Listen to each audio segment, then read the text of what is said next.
Hi friends, എല്ലാവർക്കും heavenly സ്പൈസസിൻ്റെ പുതിയൊരു എപ്പിസോഡിലേക്ക് സ്വാഗതം.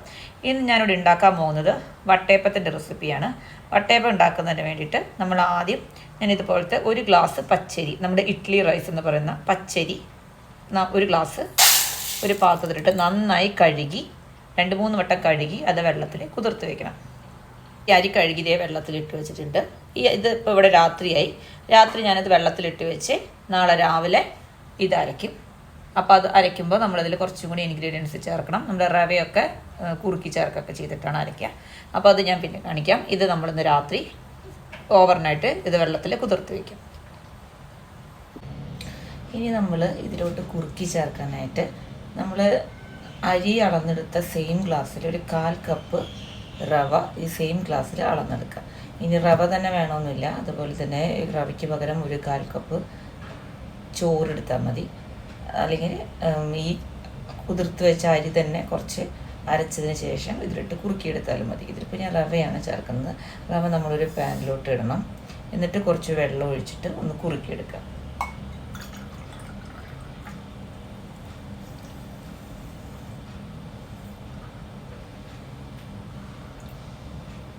കുറച്ച് വെള്ളം ഒഴിച്ചിട്ട് കുറുക്കിയെടുക്കണം. ഇനി ഗ്യാസ് ഓൺ ചെയ്ത് ഇത് നന്നായി കുറുക്കി വെള്ളം വറ്റിച്ച് നല്ല ടൈറ്റായിട്ട് എടുക്കുക. എന്നിട്ട് അത് ചൂടാറുമ്പോൾ വേണം നമ്മൾ അരയ്ക്കാനായിട്ട്. ഇത് നന്നായിട്ട് ഒന്ന് ഗ്യാസ് ഓൺ ചെയ്ത് നന്നായി കുറുക്കിയെടുക്കണം. ഇത് കുറുകി വന്നിട്ടുണ്ട്. കുറുകി പരുവത്തിലായതിനു ശേഷം ഗ്യാസ് ഓഫ് ചെയ്ത് നമ്മളിതൊരു വേറൊരു പാത്രത്തിലോട്ട് മാറ്റണം.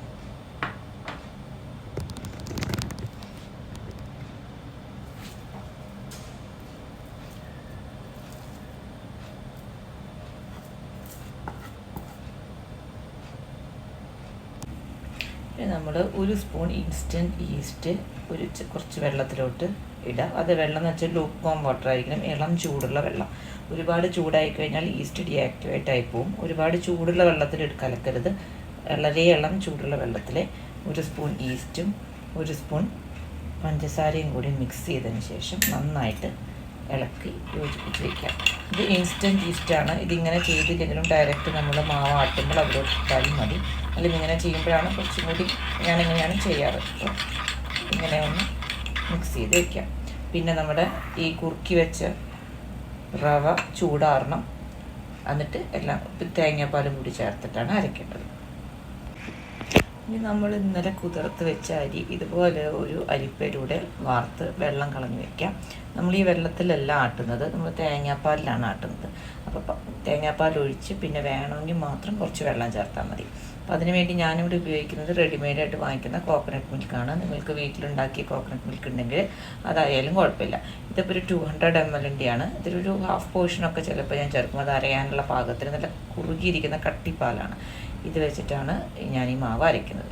പിന്നെ നമ്മൾ ഇതിലോട്ട് ഈ അരി, പിന്നെ നമ്മളുടെ കുറുക്കി വെച്ചിട്ടുള്ള റവ, ഈസ്റ്റ്, പിന്നെ തേങ്ങാപ്പാൽ, പിന്നെ പാകത്തിന് ഉപ്പ്, കുറച്ച് പഞ്ചസാര. മുഴുവനായിട്ട് പഞ്ചസാര എപ്പോഴും ഇടില്ല. അത് ഒരു ട്രിപ്പ് ഇതൊന്ന് പൊങ്ങി വന്നതിന് ശേഷം മാത്രമാണ് നമ്മൾ പാകത്തിനുള്ള പഞ്ചസാര അപ്പത്തിലോട്ട് ചേർക്കുന്നുള്ളൂ.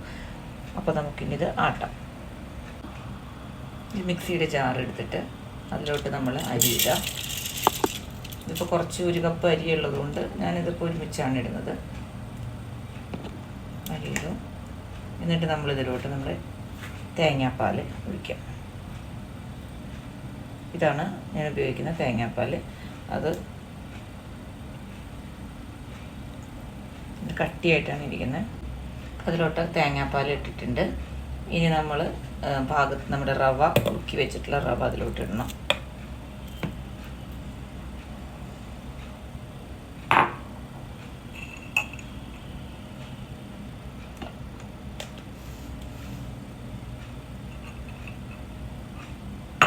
നമ്മുടെ ഈസ്റ്റ് പൊങ്ങി വന്നിട്ടുണ്ട്. ഈസ്റ്റ് പൊങ്ങി വന്നിട്ടുണ്ട്.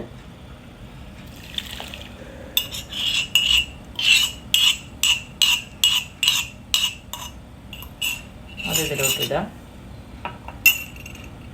ഇനി ഇതിലോട്ട് വളരെ കുറച്ച് പഞ്ചസാരയാണ് ഞാൻ ഇപ്പോൾ ചേർക്കുന്നുള്ളൂ. ഇതിലോട്ട് ഇപ്പോൾ പൊങ്ങി വന്നതിന് ശേഷം മാത്രമേ ഞാൻ പഞ്ചസാര ചേർക്കുന്നുള്ളൂ. പഞ്ചസാരയൊക്കെ നമ്മുടെ ഇഷ്ടത്തിനാണ് ചേർക്കുന്നത്. ഇതിപ്പോൾ ഞാനൊരു ചെറിയ 2 സ്പൂൺ പഞ്ചസാര ചേർക്കുന്നുണ്ട്. ഇനി പൊങ്ങി വന്നതിന് ശേഷം അപ്പത്തിൻ്റെ മധുരത്തിനനുസരിച്ചുള്ള പഞ്ചസാര ഓരോരുത്തരുടെ ഇഷ്ടത്തിനുള്ള പഞ്ചസാര ചേർക്കുക. പിന്നെ ഇത് വട്ടയപ്പത്തിനായതുകൊണ്ട് തന്നെ വെള്ളയപ്പത്തിന് ആക്കുന്നത് പോലെ ഒരുപാട് വെള്ളത്തിൽ ലൂസായിട്ടല്ല അരയ്ക്കുന്നത്, കട്ടിയായിട്ടാണ് അരയ്ക്കുക. ലൂസായി പോയി കഴിഞ്ഞാൽ അപ്പം വൃത്തിയായിട്ട് പൊങ്ങി വരില്ല. അപ്പോൾ നമ്മൾ ഇനി ഇത് അരയ്ക്കാം. ഇങ്ങനെ അരച്ചിട്ട് വരാം.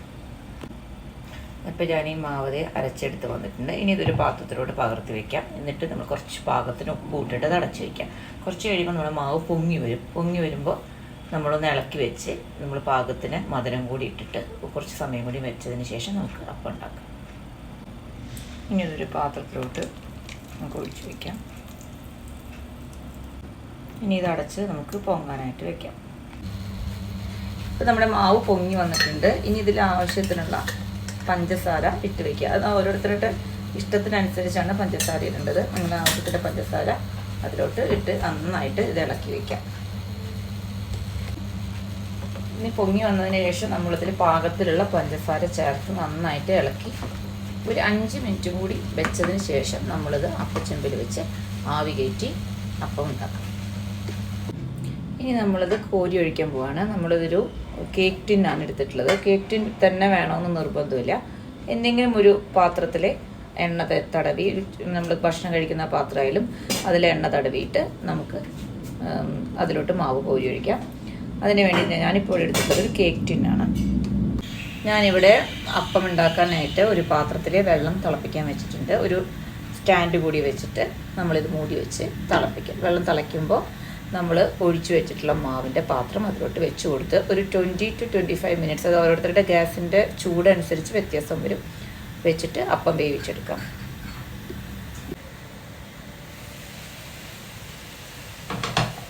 നമ്മുടെ വെള്ളം തിളച്ചിട്ടുണ്ട്. ഇനി അതിലോട്ട് നമ്മുടെ അപ്പം ഇറക്കി വയ്ക്കാം.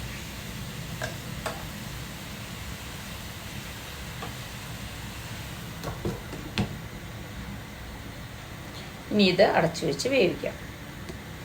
ഇതിൽ ഞാൻ ഡെക്കറേറ്റ് ചെയ്യാനായിട്ട് ഒരു ഭംഗിക്ക് വേണ്ടി കുറച്ച് ടൂട്ടി ഫ്രൂട്ടി എടുത്തിട്ടുണ്ട്. അത് നമ്മൾ മാവ് ഒഴിക്കുമ്പോൾ തന്നെ ടൂട്ടി ഫ്രൂട്ടി ഇട്ട് കഴിഞ്ഞാൽ അത് കറക്റ്റായിട്ട് അതിൽ നിൽക്കില്ല. ഇതിപ്പോൾ ഒരുവിധം അപ്പം വെന്ത് കഴിഞ്ഞു. അപ്പോൾ അതിൻ്റെ മുകളിൽ നമുക്ക് കുറച്ച് ടൂട്ടി ഫ്രൂട്ടി ഇട്ട് കൊടുക്കാം. ടൂട്ടി ഫ്രൂട്ടി തന്നെ വേണമെന്നൊന്നുമില്ല കേട്ടോ, നമുക്ക് അണ്ടിപ്പരിപ്പ് മുന്തിരിയൊക്കെ ഇട്ട് കൊടുക്കാം. ഇപ്പോൾ ടൂട്ടി ഫ്രൂട്ടി ഉള്ളത് കൊണ്ട് അതിടുന്നേ ഉള്ളൂ.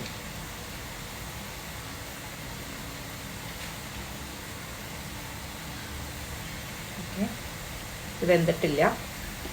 ഇനി നമ്മുടെ അപ്പം നമുക്ക് ആയിട്ടുണ്ടോ എന്ന് ചെക്ക് ചെയ്ത് നോക്കാം. അപ്പോൾ ഞാൻ വെച്ചിട്ടൊരു 15 മിനിറ്റ്സ് ആയിട്ടുണ്ട്.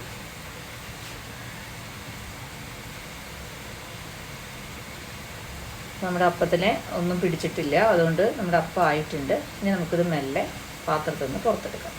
തീ ഓഫ് ചെയ്യാം. ഇനി നമുക്ക് അപ്പം പുറത്തേക്ക് എടുക്കാം.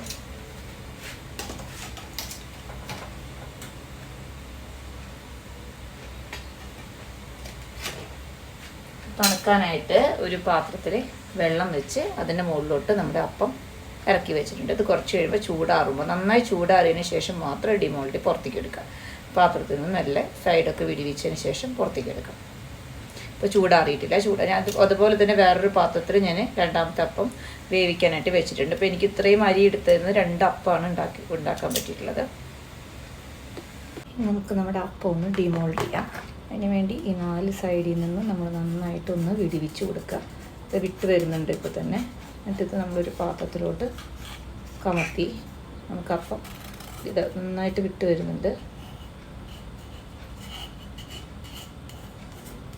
നമുക്ക് പുറത്തോട്ട് എടുക്കാം. അപ്പം റെഡി ആയിട്ടുണ്ട്. നല്ല സോഫ്റ്റ് ആയിട്ടുള്ള നല്ല അപ്പമാണ് ഉണ്ടായിട്ടുള്ളത്. ഇനി നമുക്കിതൊന്ന് കട്ട് ചെയ്ത് നോക്കാം.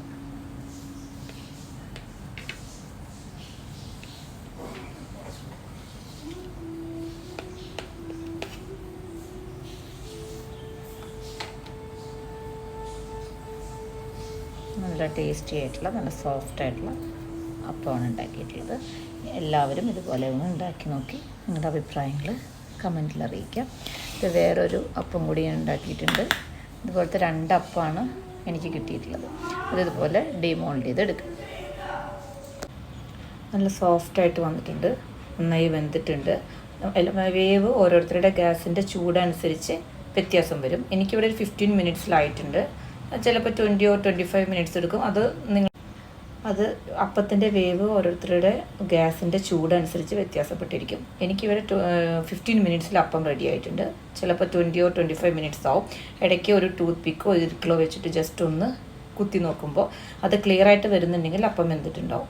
അപ്പോൾ ഈ അപ്പത്തിൻ്റെ മധുരമൊക്കെ കറക്റ്റാണ്. എല്ലാവരും ഉണ്ടാക്കി നോക്കി നിങ്ങളുടെ അഭിപ്രായങ്ങൾ എന്താണെന്ന് കമൻറ്റ് ബോക്സിലൂടെ അറിയിക്കാം.